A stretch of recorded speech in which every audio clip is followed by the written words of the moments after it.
Փաշինյանին պետքա դատվես, անկախ նրանից դու ընտրված համայնքապետ ես, սրբազան ես, ծառայում ես Սուրբ Առաքելական եկեղեցուն, թե ընդհանրապես սովորական քաղաքացի ես։ Էլ չեմ ասում, որ կարող են հանգիստ յուրաքանչյուր համայնքապետի գնդակարը իրենց բակում ու ասեն, որ գիտեք ինչ կա, քաղաքական հայացքները ստեղեական նշանակություն չունեն։ Նույն պարագայում էլ Վազգենը եւ Նարեկը գտնվում են անազատության մեջ մի բառի համար, որը որ եթե վերցնենք յուրաքանչյուր իշխանականի լեքսիկոնից ու օգտագործենք Նիկոլ Փաշինյանի ասած դոմփելը ու Նարեկ Սամսոնյանի ասած հետույքայինը, ընդհանրապես ուրեմն Նիկոլ Փաշինյանը հավերժ պետքա գտնվեր բանտում, որովհետեւ Նիկոլ Փաշինյանը կեղեքում է հայ ժողովրդին, Նիկոլ Փաշինյանը ամեն օր դոմփում է արդարադատությունը, ընդհանրապես Նիկոլ Փաշինյանը ու հայ ժողովրդի իրար հետ ոչ մի կապ չունեն։ Նիկոլ Փաշինյանը սպասարկում է Թուրքի շահը, ադրբեջանական շահերը, Նիկոլ Փաշինյանը հերթական անգամ խաբում է ժողովրդին, որպեսզի կորզի ձայներ, կեղծի ընտրությունները, որ եւս 5 տարի ինքը կոտորի, կործանի, հանձնի ու հարստանա։ Նիկոլ Փաշինյանը ուղղակի թալանի հոմանիշն է, Նիկոլ Փաշինյանը Թուրքի հոմանիշն է, Նիկոլ Փաշինյանը պետք է հեռանա, որպեսզի լինի արդարադատություն, լինի ժողովրդավարություն ու վերջի վերջո Նիկոլ Փաշինյանը եթե չհեռանա, չի լինի Հայաստանի Հանրապետություն, ինչպես հիմա չկա Արցախի Հանրապետություն։ Դուք ինչ ակնկալիքներ ունեք ԵՄ դեսպանից։ Տեսեք, ԵՄ դեսպանատան լռությունը արդեն բավականին ժամանակ է, այսինքն չի եղել արձագանքներ, երբ որ ցուցարարների վրա կրակում էին, երբ որ Արմեն Աշոտյանը 2 տարի անցկացնում էր բանտում, երբ որ համայնքապետեր ընտրված գտնվում էին բանտում անազատության մեջ եւ այսպես շարունակ, այսինքն ԵՄ դեսպանատնից ակնկալիքները այսպես կոչված մեծ չեն զուտ այն սկզբունքով, որ իրենք իշխանությունների ուղիղ աջակցությամբ են նաև լիքը գործեր առաջ տանում ու վերջի վերջո այն լռությունը, որ Նիկոլ Փաշինյանի իշխանության ժամանակ ինչա կատարվում, ուղիղ նրա մասին է, որ Նիկոլ Փաշինյանի հետ իրենք հաշտ են, Նիկոլ Փաշինյանի հետ իրենք համերաշխ աշխատում են ու վերջի վերջո գալու ինչ-որ ժամանակ, որ իրենք պնդելու են, որ իրենք մեղավոր չեն, իրենք չեն իմացել, իրենք չեն տեսել, իրենք չեն հասկացել ինչա կատարվում եւ այսպես շարունակ։ Այսինքն հենց դինի իշխանափոխություն բնականաբար ԵՄ դեսպանատունը ավելի արագ կարձագանքի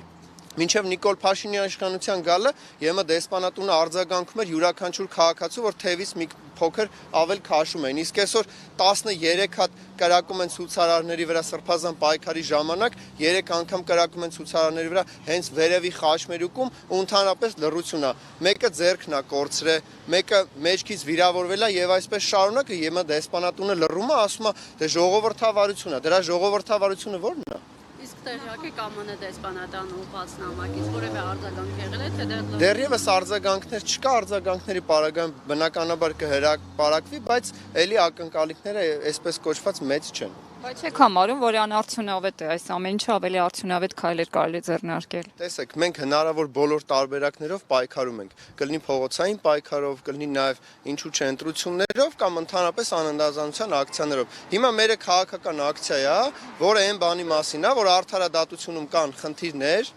արդարադատության նախարարի հետ կա խնդիրներ ու իշխանության հետ կա խնդիրներ։ Կան խնդիրներ այն մարդկանց մասով,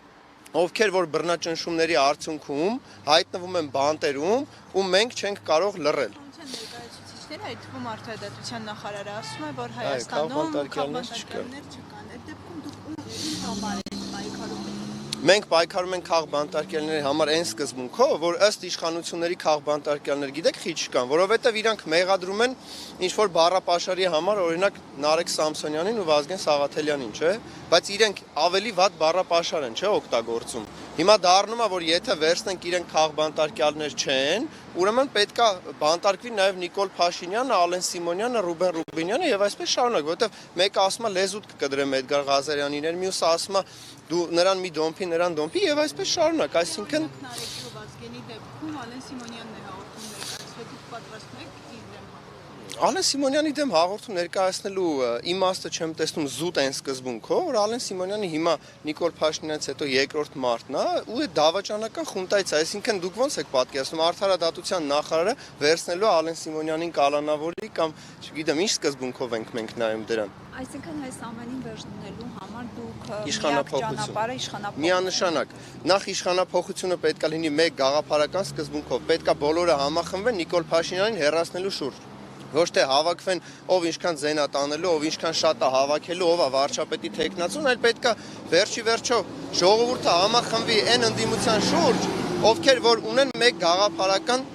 տեսլական, որը Նիկոլ Փաշինյանի հերացումն է։ Դրանից հետո կլինեն ժողովրդավար թափանցիկ ընտրություններ, այդ ընտրությունների շրջանակներում արդեն փողոցային պայքարի իմ կարծիքով եւ իմպիչմենտն է լավ տարբերակ եւ փողոցային տարբերակը, որովհետեւ փողոցով եկած Նիկոլ Փաշինյանը բոլոր տարբերակներին տիրապետում է, բայց եթե լինի համախմբում, համաժողովրդական շարժում, ինչու չեն նաև ճնշումներ, որպեսզի լինի իմպիչմենտ, հաշվի առնելով, որ քվորում 3 չեն կարողանում ապահովել, այսինքն բնականաբար խժդժոցներ կան նաև իշխանական պատգամավորների հետ կապված։ Պետք է ուղղակի ճիշտ աշխատել, թիրախային աշխատել ու ժողովրդի հետ ճիշտ թիրախավորված աշխատել, համախմբել ուղիղ մեկ գաղափարի շուրջ, ոչ թե ասել մենք ավելի լավն ենք, եթե մենք անք ավելի լավը կլինի, այլ պետք է այն գաղափարը լինի, որ հեռացնենք Նիկոլ Փաշինյանին, հետո ավելի լավ կլինի, հետո կլինի խաղաղություն, հետո կլինի ավելի լավ ծրագրեր, հետո ժողովուրդը ավելի լավ կապրի ու վերջի վերջո չեն լինի բռնաճնշումներ ու տուգանքի մատերիալ չեն դառնա հայ ժողովուրդը ընդհանրապես։